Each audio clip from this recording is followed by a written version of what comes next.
त्यांच्यावर जी संकट आली ना, संकट, त्या संकटाच्या काळात ते कुठल्या ज्योतिषाकडे गेले नाही, कुठल्या बुवा बाबाकडे गेले नाही, कुठल्या त्यांनी व्रतवैकल्य त्यांनी केली नाही. मग काय केलं त्यांनी वास्तववाद स्वीकारला की जो सद्गुरू वामनराव पैंनी सांगितला. त्यांनी वास्तववाद स्वीकारला आणि दैववादी न होता, ते प्रारब्धवादी न होता, ते त्यांनी प्रयत्नवाद स्वीकारला. Try again and again, try again and again. मी करेन ना तर प्रयत्न करेन, प्रयत्नांची पराकाष्ठा करेन, असा विचार शिवबांनी स्वीकारला. आणि असा ते प्रयत्न करत राहिले की मोठ्या बलाढ्य एखाद्या दगडावर एखादी दाबण्यासारखी पाण्याची धार सतत त्या दगडावर पडावी आणि कालांतरानं एका पाण्याच्या धारेनं एवढा बलाढ्य दगड फुटावा. तसे शिवबा आपल्या जीवनामध्ये शाहिस्ते खान, अफजल खान असे मोठे मोठे लिलया बलाढ्य महादगड हे असे सहज परतावून लावू लागले. त्याचं कारण प्रयत्नाची पराकाष्ठा. देव भोळे नव्हते. मी काय सांगते लक्षात ठेवा, ते चाणाक्ष आणि धाडशी होते.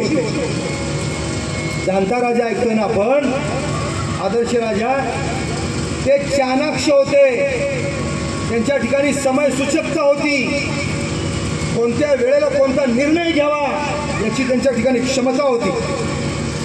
विजापूरवरून जेव्हा बडी बेगमजी यांनी त्या तबकामध्ये ठेवलेला विडा उचलून औरंगजेब जेव्हा महाराजांवर चालून आला, तेव्हा येताना तुळजापूरचं देवस्थानातल्या मूर्त्या फोडत पंढरपूर मार्गे तेव्हा तो माझ्या जन्मगावी म्हणजे वाईला आला.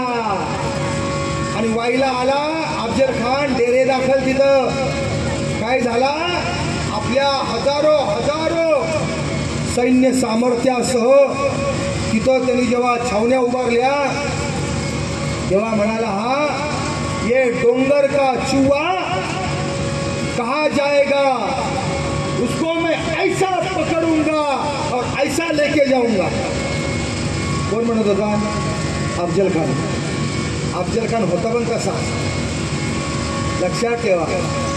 मोठ्या पारी असायच्या ना, पारी तुम्हाला माहिती असतील खेडेगावातल्या, अशा पारी खोदकाम करायला. आता खेडेगावात तुम्ही जात नाही ना, आता उद्या रस्त्यावर मेट्रोचं काम जिथं चाललं आहे तिथे जावा, तर पारी उद्या असतील बघा. अशा मोठ्या पारी, तो पारी अफजल खान सहज घेतली ना, असा सहज तिचा आकडा करायचा, त्या पारीचा आकडा करायचा. किती ताकद असेल औरंगजेबाला, किती ताकद असेल. असा बलाढ्य 9 फुटाचा, 8.5-9 फुटाचा हा अफजल खान. म्हणजे अफजल खानाकडे किती ताकद. महाराज जरा पण डगमगले नाहीत, जरा पण घाबरले नाहीत, जरा पण विचलित झाले नाहीत. जर एखादा बँकेचा हप्ता आपल्याकडून थकला तर बायको घरातनं बाहेर आली हॉलमध्ये, तर हॉलमधला नवरा बेडरूममध्ये जाऊन बसतो. काय झालं म्हणजे या महिन्याचा हप्ता थकला. अरे थकला रडतोस, बँकेचा हप्ता थकला तर आत बाहेर करतोस. महाराजांवर चालून कोण आला होता? अब्दुल खान. महाराज काय होते? धाडशी तर होतेच, पण चाणक्यही होते. अफजल खानाला पण प्रश्न पडला की मी घोडदळ आणलंय, पायदळ आणलंय, हत्तीदळ आणलंय, मोठे सगळे हे सरदार घेऊन आलो, पण हे सरदार आणि हे हत्ती या पाचगणीच्या बाजूनं महाबळेश्वर मार्गे प्रतापगडावर कधी जाणार? तुम्हाला माहिती असेल, नाही मला माहीत नाही. पण इथं तुमच्या भांडूपमधले बसलेले प्रसारक प्रचारक प्रवचनकार संतोष चोरड बसले, त्यांना माहिती आहे आमच्याकडचे डोंगर कसे आहेत. मोकळं जर माणसाला चालायचं म्हटलं ना, मोकळं, तरी सुद्धा त्याला इकडून 4 माणसं इकडून 4 माणसं घेऊन जावं लागतं. मग हे हातीदळ आणि हे तोफा किंवा अफजल खान कधीच चढायचा. तर आता तरी तिकडे घाट डोंगर बिंगर झाले, घाटबीट झाले, रस्ते झाले, त्यावेळेला किरी जाडी होती. अफजल खानाचा वकील होता, वकील बरं का, कुलकर्णी नावाचा.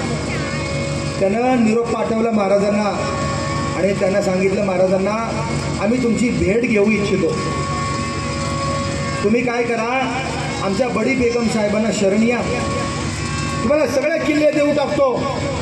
तुम्ही तिकडे विजापूरला या, त्यांना शरण या, तुमचे जे जे काही इच्छा आहे ते सगळे आम्ही पूर्ण करू. शहाजी राजांना आम्ही तुमच्याकडं तुमच्या सुपूर्द करतो वगैरे वगैरे काय त्या पत्रात लिहिलं असेल. आपली भेटण्याची तारीख आणि स्थळ ठरवू आणि आपण भेटू.